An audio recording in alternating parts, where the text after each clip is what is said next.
pagkuha na sa opinion sa mga stakeholders. O siyempre dapat open-minded gyapon ta nga posible nga dili to ang pinakamaayong nga balaod ka to akong gi-submit. That's why we have these consultations. Wala ka ako nga imong political view no apektado or bisan pag dili mo padagano na imong mga sa pamilya. Pero ikaw mga kalimitahan magyapon ko na imong nga kani nga pag-pursue ko no sa dugang pang karera mo sa politika. Tinuod din siya. Okay, kay siyempre kung human work, kung magrasahan, maka 3 terms, wala na yung sunod sa ako nga na gina siya, mo gina sakripisyo ng kinahanglan nato kung tinuod din nga gusto kita nga mo improve ang ato ang nasod niya ako gato mo ko nga makatabang gining anti-dynasty kay grabe giking nga dynasty karon.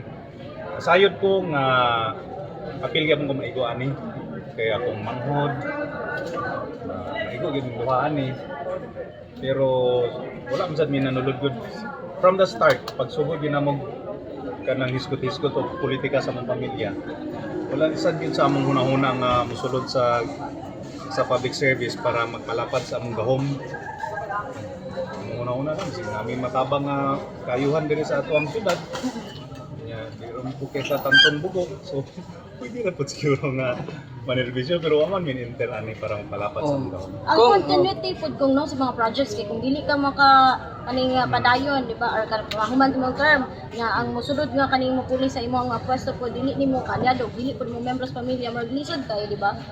Mo na siya argument against aning anti-political dynasty bill kay di man po ta makaingon nga puro ra ginadaotan ang dynasty kay sama sa giingon ganina sa discussion nga agya po'y mga dynasty nga rang apoy kanang relative sa isa ka dynasty nga maayo gyapon pero ato na siyang gibawalan kay mo lagi dynasty pero ang ginakinahanglan nila to. Kung pero mao gini root cause sa corruption sa imo. Kaya halos na pamilya naman gikan sa anak, amahan. Dili man ta makaingon nga root cause gina sa corruption pero makapasayon gid siya sa corruption. Muwiken ang atong institutions, ang checks and balances mawala.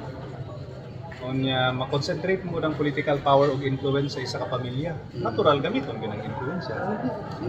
Kung harsh daw kuno kaayo ang imuhang bill.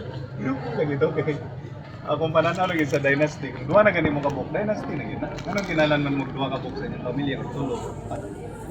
Di ba kaya na isa lang sa inyo mga manerbisyo sa government. Pero dinis Cagayan de Oro. Giingon tos kumilik yun nga naagyod dinis sa Cagayan. Sa inaagyo. Naagyod ang mga politiko ba? Unsa may mensahe nimo? Kung atong i-define yung political dynasty karon, maapil dito. Pero sa niya mong gini